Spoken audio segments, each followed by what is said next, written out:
Hello भाइयों, आज हम लोग बात करते हैं यानी कि आप लोग स्टोरी ऑफ इंग्लिश का नेक्स्ट चैप्टर की ओर। ठीक है, चैप्टर नंबर 3 आप लोगों को बता दिया मैंने कि चैप्टर 1 में कि इंग्लिश को स्टार्ट कैसे किया गया था, इंग्लिश कैसे कैसे चला था। ठीक है, फिर सेकंड बताया था इंग्लिश पीरियड का छोटा छोटा सा लहजा, ठीक है, जो उस पर ऑब्जेक्टिव मैंने करवाए थे। आज हम लोग थर्ड चैप्टर, इसका नाम है ओल्ड इंग्लिश, के बारे में पूरा समझेंगे। ठीक है, तो समझते हैं। हम आप लोगों को बताया थे कि जो ओल्ड इंग्लिश है, ठीक है, कि जो ओल्ड इंग्लिश है वो 449 यानी कि 1066 एडी में यानी कि मतलब चला था उसका पीरियड। ठीक है, इस टाइम पर क्या हुआ था कि जो जर्मन्स लोग थे अटैक किए थे, अटैक करने के चलते ना बहुत सारे लैंग्वेज का वेरिएशन हो चुका था। तो लैंग्वेज का वेरिएशन होने के चलते क्या, सुनो, वैरायटी ऑफ लैंग्वेज बोला जाता है डायलेक्ट्स, वैरायटी ऑफ लैंग्वेज कहा जाता है डायलेक्ट्स। तो वैरायटी ऑफ जो लैंग्वेज डायलेक्ट्स थे उस टाइम पर इंट्रोड्यूस किया गया, यानी कि अलग अलग जगह पर, मान लो किसी एरिया में है लेकिन कुछ अलग बोल रहा है, कुछ अलग बोल रहा है, कुछ अलग लैंग्वेज बोल रहा है। इस कारण से उस टाइम पर 4 डायलेक्ट्स को इंट्रोड्यूस किया गया था। एक था कैंटिक्स, एक था नॉर्थम्ब्रियन, एक था मर्सियन, एक था तुम्हारा वेस्ट सैक्सन। ठीक है, वेस्ट सैक्सन, यानी कि इस टाइप के मतलब 4 वैरायटीज को उस टाइम पर इंट्रोड्यूस किया गया था। उस टाइम पर फिर क्या हुआ था कि जो तुम्हारा लैटिन हो गया, स्कैंडिनेवियन जो तुम्हारा लैंग्वेज हो गया, उसको से इन्फ्लुएंस होकर के, उसको से प्रभावित होकर के वहां के भी कुछ वर्ड्स को ओल्ड इंग्लिश के टाइम पर भी ऐड किया गया था। ठीक है, इसको हम लोग डार्क एज भी कहते हैं, लेकिन इस एज में भी एक गोल्डन पीरियड चला था जिसका नाम था किंग अल्फ्रेड के टाइम पर यहाँ पर गोल्डन पीरियड चलने का काम हुआ था, एक कुछ साहित्य में रचाया था। ठीक है, आगे चल करके इसमें ना कुछ मैन्युस्क्रिप्ट लिखा है। मैन्युस्क्रिप्ट क्या होता है, यानी कि तुम्हारा हाथ से लिखकर ही, किसी पुस्तक को हम हाथ से ही लिख कर रच रहे हैं, उसको मैन्युस्क्रिप्ट कहते हैं। उस टाइम पर 4 वो मैन्युस्क्रिप्ट बुक को इंट्रोड्यूस किया गया था। ठीक है, तब हम लोग इसके बारे में समझ गए। उसके अलावा याद रखिएगा कि इस टाइम पर ना जो चलता था वो एक रूनिक अल्फाबेट हुआ करते थे। रूनिक अल्फाबेट कहने का मतलब है कि वैसा अल्फाबेट था ना जो हमेशा स्ट्रेट होता था, कभी भी कर्व होता नहीं था। ABCD लिखने का लक्षण ही अलग था उस टाइम पर। ठीक है, तब हम लोग इसके बारे में समझते हैं, पूरा समझा दिया कि क्या है इसके बारे में। अब हम लोग इसको लिख करके समझते हैं। ठीक है, तो देखिएगा आप लोग प्यार से, ताकि आप लोग को समझ में आ जाए और चैप्टर आज खत्म हो जाए ओल्ड इंग्लिश में। ठीक है, तो आपका चैप्टर नंबर थर्ड इसका नाम है बच्चा ओल्ड इंग्लिश। अब हम लोग लिख कर समझते हैं इसको। ठीक है, ओल्ड इंग्लिश ना देना, जो ओल्ड इंग्लिश का पीरियड था बताना तुम्हारा हो गया 449 से लेकर के 1066 AD तक ला। ठीक है, इसको हम लोग डार्क एज भी कहते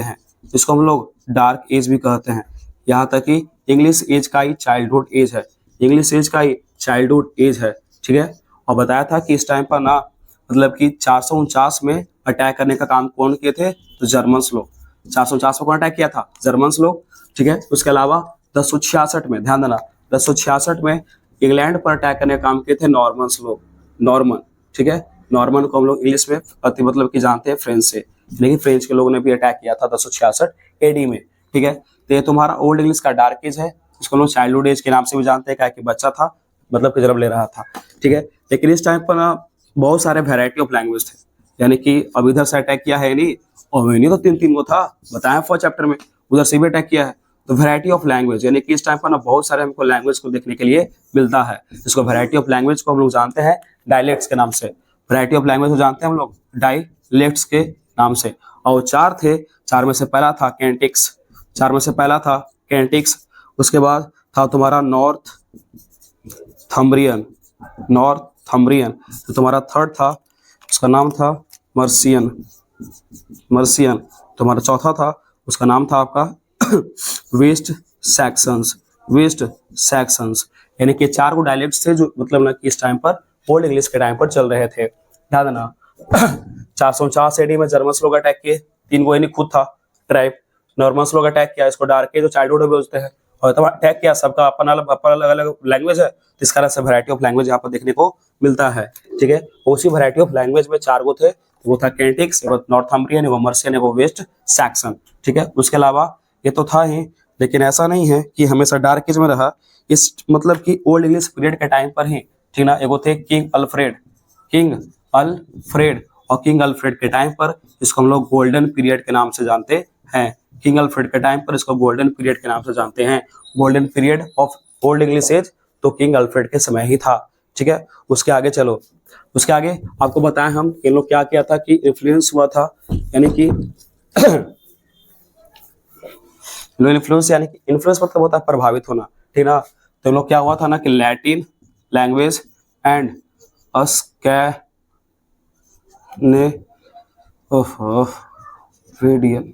स्पेलिंग गलती हो रहा था, समझा, स्कैंडिनेवियन, ठीक है, स्कैंडिनेवियन और लैटिन, यानी कि दो लैंग्वेज थे। तो हमने किस लैंग्वेज से भी ना क्या किया था ना कि लोग प्रभावित हुआ था, और प्रभावित होकर के, इन्फ्लुएंस मतलब होता है प्रभावित होना, इन्फ्लुएंस होकर के, प्रभावित होकर के ना कुछ वर्ड्स इन लोगों का भी बोरो किया था, ठीक है। उसके अलावा याद रखिएगा कि इस टाइम पर कुछ मैन्युस्क्रिप्ट्स थे। मैन्युस्क्रिप्ट्स माने क्या होता है सर, यानी कि हाथ से लिखी हुई, हाथ से लिखी हुई। तो 4 गो पुस्तक था जो हाथ से लिखी हुई था। इनमें में से पहला का नाम था तुम्हारा लोग का, लिखता हूँ मैं बोर्ड पर, द बीओवुल्फ, ठीक है। तुम्हारा था द जूनियर्स, ठीक है। थर्ड तुम्हारा था the Exeter books, the Exeter books. तो चौथा था तुम्हारा, उसका नाम था the Vercelli book, Vercelli book, simple, बस इतना ही था। उसके बाद चैप्टर होता है, मतलब कि इसके अलावा आपको बताया कि वो अल्फाबेट था, थोड़ा सा रुकना, मार्कर का प्रॉब्लम हो रहा है। बताया था आप लोग का कि इसमें था रूनिक अल्फाबेट। रूनिक अल्फाबेट को इंट्रोड्यूस किया गया था लिखने के लिए। जो अल्फाबेट था वो एकदम हमेशा ना मतलब कि स्ट्रेट होता था, स्ट्रेट, नॉट कर्व। अगर हम कर्व की बात करें तो एकरा में कर्व नाम का कोई चीज नहीं था, ठीक है। जैसे देखो ध्यान से, ए ऐसे लिखा था, देखो बी ऐसे लिखा था, ठीक है, इसी टाइप का लिखा था। एस, देखो ये एस लिखा गया है। तो ऐसे नहीं, कर्व नहीं कर रहा था, हमेशा स्ट्रेट लाइन होना चाहिए रूनिक अल्फाबेट में, ठीक है। तो ये इसके थे। अब हम लोग इस पर ऑब्जेक्टिव्स क्या होते हैं उसको करते हैं कंप्लीट, चैप्टर को खत्म करते हैं, ठीक है।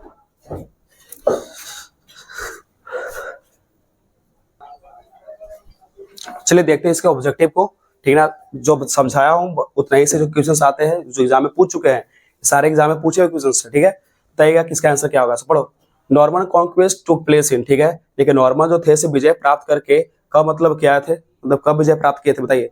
अभी बताया था मैंने कि 449 में मतलब कि लिया था कौन, जर्मन्स लोग। 266 AD में इन्होंने। How many dialects of Old English are there, ठीक ना। कितने डायलेक्ट्स का मतलब वैरायटी ऑफ लैंग्वेज था ओल्ड इंग्लिश में, तो 4 थे। वो था कैंटिक्स, वो था नॉर्थम्ब्रियन, वो था वेस्ट सैक्सन्स, वो तुम्हारा था मर्सियन, ठीक है, ध्यान देना।